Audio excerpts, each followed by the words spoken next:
Hi friends, welcome to RK competitive Adda YouTube channel. So ఈ వీడియోలో మనకి పోస్టల్ జీడిఎస్ జాబ్స్కి సంబంధించి సెలక్షన్ లిస్ట్ అయితే షార్ట్ లిస్ట్ అనేది ఒకటి రిలీజ్ అయింది. సో ఇంకా మనకి మిగిలిన లిస్టులు ఎప్పుడు వస్తాయి? సో 10/10 వచ్చినా కూడా మనకి ఈ యొక్క పోస్ట్ రాలేదని చాలామంది డౌట్స్ అయితే వ్యక్తం చేస్తూ ఉన్నారు. ఈ నేపథ్యంలో దానికి అన్నిటికి సంబంధించి లిస్ట్ ఎప్పుడు వస్తుంది, 10/10 వచ్చిన వరకు జాబ్ వస్తుందా, సో ఏంటి అనేది మనం ఈ యొక్క వీడియోలో తెలుసుకుందాం. ప్రతి ఒక్కరు కూడా వీడియోని స్కిప్ చేయకుండా ఎండ్ వరకు చూడండి. సో మనం లేట్ చేయకుండా టాపిక్లోకి వెళ్ళినట్లయితే కనుక ముందుగా ఈ యొక్క వీడియో డిస్క్రిప్షన్లో మీకు లింక్ అయితే ఇవ్వడం జరిగింది. సో ఆ యొక్క లింక్ మీద క్లిక్ చేసి పూర్తి వివరాలు తెలుసుకోవచ్చు. సో పోస్టల్ జీడిఎస్ ఎప్పుడు రిలీజ్ చేసినా సరే మీకు ఆ యొక్క లింక్ మీద క్లిక్ చేస్తే మీరు ఎప్పటికప్పుడు అప్డేట్స్ అనేవి తెలుసుకోవచ్చు. ఓకేనా? మన ఆర్కే కాంపిటేటివ్ అడ్డా.com గూగుల్లోకి వెళ్ళి ఆర్కే కాంపిటేటివ్ అడ్డా.com అని సెర్చ్ చేస్తే మన వెబ్సైట్ ఓపెన్ అవుతుంది. ఆ యొక్క వెబ్సైట్ని సబ్స్క్రైబ్ చేసుకోండి. సో అయితే ఈ యొక్క పోస్టల్ జీడిఎస్కి సంబంధించి మనకి ఆగస్టు 19వ తారీఖున మొదటి లిస్ట్ అయితే విడుదల చేశారు. ఓకేనా? సో ఆంధ్రప్రదేశ్ గాను సో మనకి మొదటి లిస్ట్ అయితే విడుదల చేశారు. ఇక ఆ మొదటి లిస్ట్లో 10/10 వచ్చిన వారికి కూడా మనకి జాబ్ అయితే రాలేదు. ఓకేనా? షార్ట్ లిస్ట్లో పేరు అయితే లేదు. సో 10/10 వచ్చింది కదా, ఎందుకు రాలేదని చాలామంది అడుగుతున్నారు.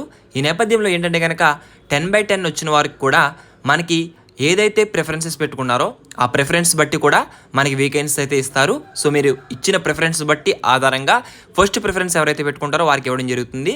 సో మీరు 10/10 వచ్చిన వారు మీకు సెకండ్ లిస్ట్లో పేరు వస్తుందా అంటే కనుక సో ఇప్పుడు వచ్చిన లిస్ట్లో అందరూ కూడా మనకి వారు డాక్యుమెంట్ వెరిఫికేషన్కి వెళ్ళకపోయినా వారు పేరు అనేది తొలగించబడుతుంది. ఓకేనా? సో అలాంటి ప్లేసెస్ అయితే ఏదైతే వేకెన్సీస్ ఖాళీగా ఉండిపోతాయో అలాంటివి మిగిలిన 10/10 వచ్చిన వారందరికీ కూడా సెకండ్ లిస్ట్లోకి అయితే వారికి అవకాశం అయితే ఇవ్వడం జరుగుతుంది. ఓకేనా? సో ఎందుకంటే మనకి 10/10 వచ్చిన వారిలో చాలామంది ఇప్పుడు కంటిన్యూస్గా చదువుకుంటూ ఉంటారు. ఎందుకంటే కోవిడ్ బ్యాచ్లో మనకి 10/10 ఎక్కువ వచ్చాయి. సో వారందరూ కూడా మనకి ఆల్రెడీ స్టడీస్లో ఉంటారు. సో అందరూ వెళ్తారంటే కొంతమంది వెళ్తారు, కొంతమంది వెళ్ళరు. ఓకేనా? సో ఈ యొక్క వేకెన్సీ వచ్చినా సరే చాలామంది మ్యాక్సిమం ఒకవేళ కంటిన్యూ స్టడీస్లో ఉంటే కనుక వారు వెళ్ళకపోవచ్చు. సో అలాంటి ప్లేస్మెంట్స్ అన్నీ కూడా మనకి సెకండ్ లిస్ట్లో వారిని అప్డేట్ చేయడం జరుగుతుంది. ఓకేనా? సో అలాంటి వారందరికీ కూడా మీకు ఎవరైతే 10/10 వచ్చాయో వారికి అప్పుడు సెకండ్ లిస్ట్ ఎప్పుడు వస్తుందంటే మనకి సెప్టెంబర్ 19వ తారీఖున వచ్చే అవకాశం అయితే ఉంది. మనకి ఇంచుమించు ఒక నెల రోజుల సమయంలో రెండవ లిస్ట్ అయితే విడుదల చేస్తారు. ఓకేనా? సో ఈ విధంగా మనకి సెకండ్ లిస్ట్ అనేది రావడం జరుగుతుంది. సో మీరు ఇచ్చిన ప్రిఫరెన్స్ని బట్టి మీకు ఈ యొక్క వేకెన్సీ అయితే ఫిలప్ చేస్తారు. సో ఎప్పటికప్పుడు ఇలాంటి అప్డేట్స్ తెలుసుకోవాలనుకుంటే మన ఛానల్ సబ్స్క్రైబ్ చేసుకోండి. సో సెకండ్ లిస్ట్ వచ్చి మనకి సెప్టెంబర్ 19వ తారీఖు లోపు వచ్చే అవకాశం అయితే ఉంది. మరొక యూస్ఫుల్ ఇన్ఫర్మేటివ్ కలుసుకుందాం. Thanks for watching. Have a nice day.